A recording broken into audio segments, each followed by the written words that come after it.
and welcome to this episode of Crate Conversations. I am here today with Isabel Bartolucci. She is a Life Scout in Troop 39G, and she's here to talk about what it means to be a Life Scout, but also about her recently completed Eagle project that I'm very excited to hear about. So thank you so much for coming today. Thank you for bringing me in. Yeah, I'm really excited to talk about this. So we talked a little bit ahead of time about what it is to be a Life Scout and the different levels of being in Scouts are. So can you tell us a little bit about that? Of course. Okay, so there are 7 ranks. And the first one is Scout rank, which you get like when you're 11. It's pretty easy. It gets more difficult to get a rank as you go along. So I got Scout rank when I was like 11. And then there's a few in between. When you get to first class, that's when you become the teacher instead of the learner. And it's harder to get that rank than any of the ones before. And then you get Star and then Life, which I am right now. And Life enables you to become Eagle. So you usually complete your project when you're in Life. That's fantastic. Yep. Yeah. So when you say you become the teacher, who are you teaching? Like, do you teach the other Scouts that are below? Yeah. So we practice the EDGE method in our troop, which is explain, demonstrate, guide, and enable. And so we teach like the younger Scouts. So we actually recently got Cub Scouts or Scouts that haven't ever been in Scouts before. And they struggle sometimes. Yeah. We have troop guides, which are older Scouts that join the patrol of the younger Scouts and help them cook, help them learn everything. Like if they have any questions, they go to the troop guide. So that's basically what our job is. That's awesome. And so do you meet regularly, or how do meetings work for? We are like a pretty active troop. There's some people that go on, like they meet twice a month or something, but we meet every single week on Thursday. So after this, I'm going right to Scouts. Oh, that's awesome. Yeah. Where do you guys meet? First Baptist Church of Laurelton. Fantastic. Yep. Okay. So you mentioned that you travel within a certain troop, but maybe you change, or I'm not really sure how it works, but you mentioned that maybe there's other kids that might want to get involved with Scouting. So if somebody wanted to get involved with Scouting, what would they do? So if we have a troop that is girls and boys. Some people split them up a little bit, but they have the same number. But we travel, like when we go on trips, we go with the boys and the girls. We just sleep in different spots. So if you wanted to join the girls troop, we have like a website, we have flyers. You can come to any meeting. So if you don't even know what the meeting is about, just know that we meet on 7 o'clock on Thursdays and show up and just watch. Okay. If you don't like it, you don't have to do it, but it's a good way to know what you're getting yourself into. Okay, so now now more questions are coming to my mind as we're saying this, and I'm just wondering, so let's say I have, I'm a 10th grader or an 11th grader, and I've never done Scouting before, but I'm interested. Yeah. Can I still come and see, even though you've obviously have a lot more experience as a Scout? Well, some of my best friends have joined this year or last year, and they're juniors, seniors, sophomore, there's like no age requirement to be in Scouts. You don't have to get Eagle. It's a lot about like what you learn along the way. So it's not likely they're going to get Eagle, but like it's really cool to see them rank up, and it's still a lot of fun. You learn a lot. That's awesome. So you wouldn't, if I'm like a sophomore, I wouldn't be like joining with like the Cubs that are like 11. With my age group essentially and kind of move along with them. Oh, that's awesome. Okay. There's something I didn't know. Okay.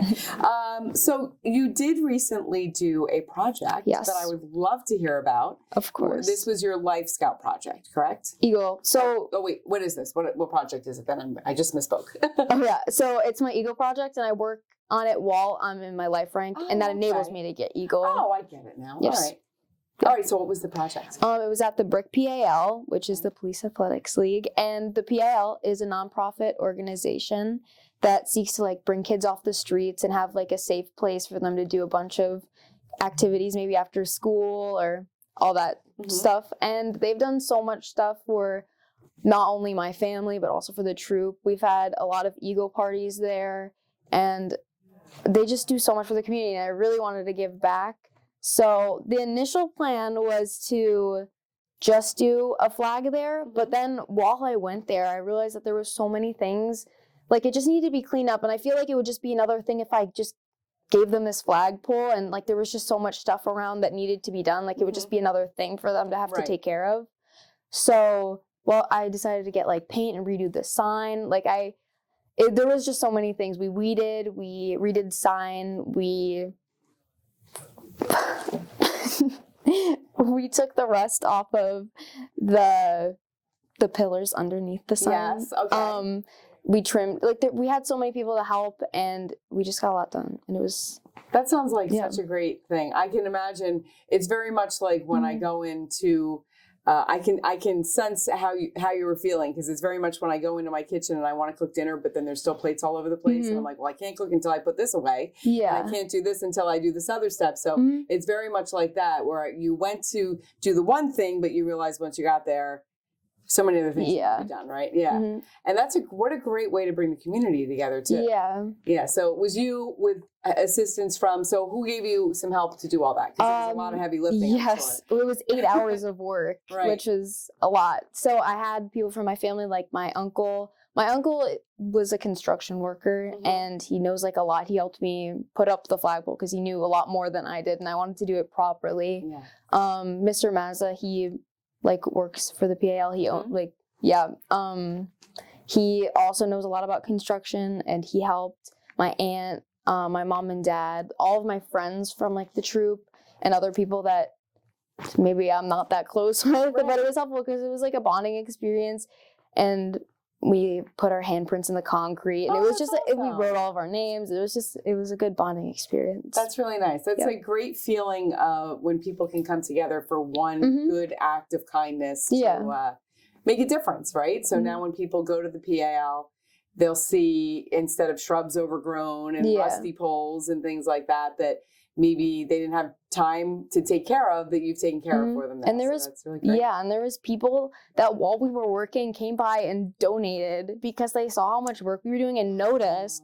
Like they were saying, oh yeah, I've been doing cheerleading here for a really long time, and they would donate $200 right there. Oh, that's fantastic. It's so great. Like the community, it's just so heartwarming. Yeah, I love to hear stories like that. That's awesome. And all the money I raised that I didn't use for my project goes back to the PAL. So fantastic. I got a big check. Oh, that's fun. Yeah. Is it like a really big check? Like it's a really big check. That's fantastic. But it's erasable, so we can use it more than once in our troop. That's awesome. Yeah. Really nice. So when is this dedication happening for the flagpole? It's happening October 15th, I believe 2 to 3. I think it's 2 to 3. Yeah, and it's basically just me officially presenting my project to the PAL. That's nice. Yep. Is it okay if people from the community come out to celebrate? That would be more than okay. Like that's the It's just I want people to be able to like notice the PAL and raise money for it because they do so much for us, and I feel like we need to give back more. Right. It's a great opportunity for the community to come out to celebrate with you all of your hard work, but also to find out a little bit about what the PAL does here for our residents in Brick, right?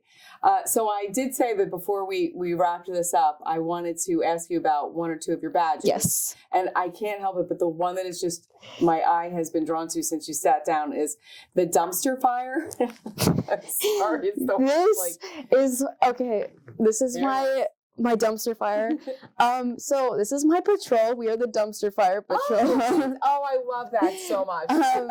So we get to name our own patrols. And when we first joined, it was Foxtrot because that's in the phonetic alphabet. And the military, it was F because we're females. And we were like not really that into it because we wanted to be able to name our patrol. And it was Foxtrot, then it was Armageddon. And it was like a gas mask that glue in the dark, and now it's dumpster fire because we're kind of a mess, but we work well together. Oh, well, I think that's the best way to work together. Yes. That's awesome. I love that. All right, so I feel like since that's the name of the troop, I feel like I have to pick out one more badge. So, what is the one that's like the green one with this one? That one. I actually thought that you were gonna ask. This is sign signals and codes. Okay. It's not Eagle required. Like if you see the white border around, that's Eagle. Oh. So sign signals and codes was a merit badge that I took. So like it taught us how to use flags and like make words. I learned about the phonetic alphabet.